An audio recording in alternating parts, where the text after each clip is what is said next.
মহাপ্রভু উপদেশ দিয়েছিলেন। মহাপ্রভুর কাছে গৃহস্থ ভক্তরা সবাই গিয়েছে, প্রভু গৃহস্থ বিষয়ই আমি কি মোর সাধনে, আমাদের সাধন ভোজন নাই, আমরা কি করব?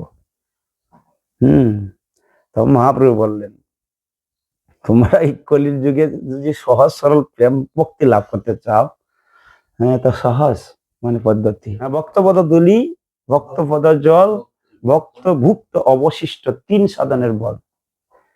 এই 3 সেবা হইতে কৃষ্ণ প্রেমা হয়, পূর্ণ পূর্ণ প্রকারিয়া সর্বশাস্ত্রে কয়, তাহাতে কহি শুনো ভক্তগণ। ওই যে উপদেশ দিয়েছেন, তাহাতে কহি শুনো ভক্তগণ, বিশ্বাস করিয়া করো এই 3 সেবন।